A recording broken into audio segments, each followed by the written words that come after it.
दोस्तों, कभी भी अपने आप को कम नहीं समझना चाहिए क्योंकि हर व्यक्ति अपने आप में योग्य होता है।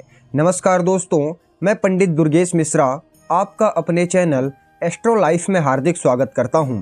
दोस्तों, आज का यह ज्योतिष का कार्यक्रम आप लोगों के लिए यानी कि मिथुन राशि वाले जातकों के लिए बहुत ही खास और विशेष कार्यक्रम होने वाला है, क्योंकि आज के इस वीडियो में हम आप लोगों को 6 ऐसी भविष्यवाणी बताने जा रहे हैं जो कि साल 2025 में ग्रह गोचर के अनुसार अवश्य ही घटित होगी। क्योंकि जब भी ग्रह अपनी प्लेसमेंट बदलते हैं तो इसका प्रत्यक्ष और अप्रत्यक्ष रूप से 12 के 12 राशियों पर प्रभाव पड़ता है। तो मिथुन राशि वाले जातकों के लिए वो 6 महत्वपूर्ण भविष्यवाणी कौन सी है, इस वीडियो में विस्तार पूर्वक समझाने का प्रयास करेंगे। इसीलिए वीडियो में अंत तक जरूर बने रहिए और ध्यान से सुनते रहिए।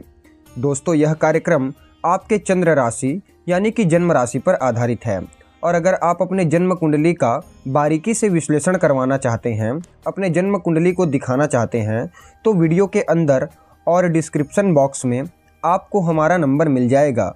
आप डायरेक्ट फ़ोन कॉल के थ्रू या फिर व्हाट्सएप के माध्यम से हमसे परामर्श ले सकते हैं। आइए अब जानते हैं मिथुन राशि 2025 भविष्यवाणी आपके जीवन में क्या होकर रहेगी। आपका स्वास्थ्य, करियर, बिजनेस, व्यापार, वैवाहिक जीवन, लव रिलेशन, सभी चीज़ों के बारे में जानने का प्रयत्न करेंगे। तो देखिए दोस्तों, तीसरे नंबर की आपकी राशि है यानी मिथुन राशि है। तो आपके दूसरे घर में मंगल, चौथे घर में केतु, 7वें घर में सूर्य, 9वें घर में शनि, 10वें घर में राहु और 12वें घर में गुरु विराजमान हैं। तो सबसे पहली भविष्यवाणी, जो लोग विवाह के योग्य हो गए हैं और उनका विवाह नहीं हो रहा था, तो मई 2025 के बाद जब देवगुरु बृहस्पति आपके लग्न में यानी पहले घर में आएंगे तो उनकी 7वीं दृष्टि आपके सप्तम भाव पर पड़ेगी, यानी अपने ही घर को देखेंगे। तो निश्चित तौर पर आपके लिए रिश्ते आने लग जाएंगे। 15 मई 2025 के बाद नोट करके रख लीजिए, रिश्ते आएंगे और फाइनल भी हो सकते हैं। यानी कि शादी के लिए वर्ष 2025 15 मई के बाद बहुत अच्छी संभावना दिखाई दे रही है, क्योंकि देवगुरु बृहस्पति ग्रहों में सबसे शुभ ग्रह माने जाते हैं और बिना गुरु के कोई भी शुभ कार्य पूरा नहीं होता। और विवाह करवाने वाले जो ग्रह हैं वह देवगुरु बृहस्पति ही हैं। तो 15 मई के बाद आपके लिए रिश्ता आएगा और आपका रिश्ता फाइनल भी होगा, ऐसा गोचर पर दिखाई दे रहा है। दोस्तों, दूसरी भविष्यवाणी यह है कि मिड 2025 से पहले आपके वैवाहिक जीवन या आपके लव रिलेशन में परेशानियां उत्पन्न होगी और इसके कारण आप खुद बनेंगे। आपके ऊपर कोई शनि की ढैया नहीं है, कोई शनि की साढ़े साती नहीं है, लेकिन आप खुद इसके कारण बनेंगे। क्योंकि मिथुन राशि द्विक स्वभाव वाली राशि मानी जाती है, यानी चर और स्थिर दोनों स्वभाव की राशि होती है। तो आपको एक साथ दो नाव पर पैर नहीं रखना है, अपने आप को स्टेबल बना करके रखना है, और यह मिड 2025 से पहले हो सकता है। इसीलिए अभी से आपको सतर्क हो जाना चाहिए। अब तीसरी भविष्यवाणी यह है कि राहु आपके 10वें भाव में विराजमान हैं, यानी कर्म भाव में विराजमान हैं, जो कि राहु ने आपको काफ़ी हद तक मजबूत बनाया, आपको चतुर, चालाक और तेज बुद्धि वाला बनाया। साथ ही साथ आपके करियर में भी बदलाव किया, चाहे वह कार्य क्षेत्र बदलना हो, सीट बदलना हो या कुछ काम में परिवर्तन करना हो, यानी कोई न कोई परिवर्तन अवश्य लाया होगा। और अगर नहीं लाया तो अप्रैल 2025 से पहले परिवर्तन ला सकते हैं। लेकिन जब राहु 18 मई को आपके 9वें घर में आएंगे तो आपको अपने पिता के साथ तालमेल बना करके रखना है। साथ ही साथ कोई भी शुभ कार्य या मांगलिक कार्य जल्दबाजी में नहीं करना है। यहाँ पर आपको लॉस होने की संभावना दिखाई दे रही है, यानी आप कोई शुभ काम करने जा रहे हैं, कोई मांगलिक काम करने जा रहे हैं या कोई इन्वेस्टमेंट वगैरह करने जा रहे हैं, कहीं पर कोई डील फाइनल करने जा रहे हैं, तो जल्दबाजी में आपको किसी भी प्रकार का डिसीजन नहीं लेना है। सारी चीज़ों को सोच समझ करके, परख करके आपको डिसीजन लेना है। दोस्तों, अब चौथी भविष्यवाणी यह है कि शनि आपके भाग्य के स्वामी बन करके आपके 10वें घर में प्रवेश करेंगे।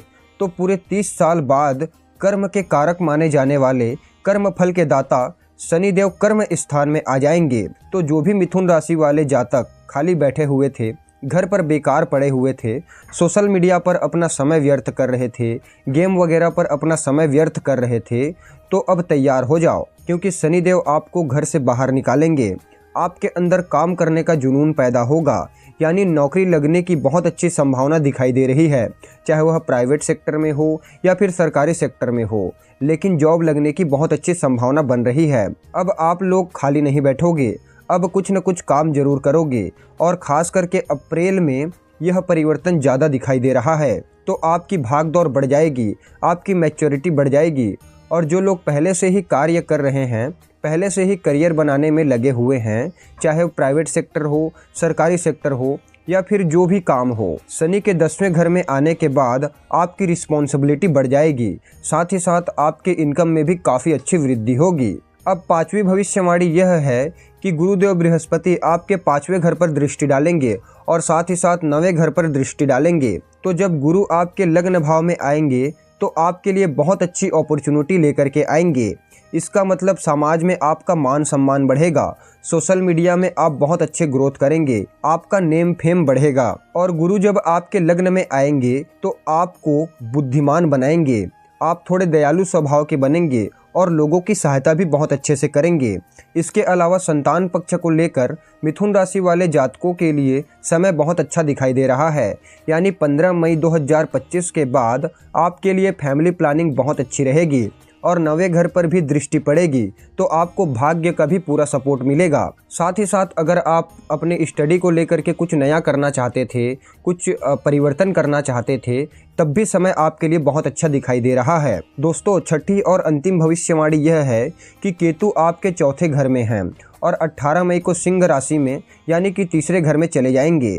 तो अगर माता के स्वास्थ्य में समस्या थी या फिर माता को चिंता थी तो उसमें भी काफ़ी हद तक राहत देखने को मिलेगा। साथ ही साथ आपको खुशी का अनुभव नहीं हो रहा था, मानसिक रूप से अशांत थे या फिर प्रॉपर्टी में डील नहीं कर पा रहे थे, प्रॉपर्टी संबंधित काम आगे नहीं बढ़ पा रहा था, तो अब केतु के निकलने से इन चीज़ों में काफ़ी हद तक चेंज देखने को मिलेगा। और अगर आप भूमि भवन, मकान, वाहन खरीदना चाहते थे तो अक्टूबर-नवंबर तक खरीदते हुए देखे जाएंगे, यानी मार्च 2025 से अक्टूबर-नवंबर तक जरूर आप इन चीज़ों को खरीदेंगे, यानी कि समय बहुत अच्छा दिखाई दे रहा है। तो मित्रों, यह थे मिथुन राशि वाले जातकों के लिए 6 भविष्यवाणी जो कि साल 2025 में दिखाई दे रहा है। अगर बात करें उपाय के बारे में तो सबसे पहले आपको गणेश जी की आराधना करनी चाहिए। हो सके तो प्रत्येक दिन गणेश जी के मंदिर जाकर के दुर्वा घास जरूर अर्पित करना चाहिए और साथ ही साथ बुद्ध के बीज मंत्र का भी जाप करना चाहिए। इससे आपको बहुत अच्छा लाभ प्राप्त होगा। तो मित्रों, उम्मीद करते हैं वीडियो आपको अच्छी लगी होगी। आज की वीडियो में बस इतना ही, फिर मिलते हैं किसी नई जानकारी के साथ। तब तक के लिए नमस्कार, जय श्री कृष्णा, राधे राधे।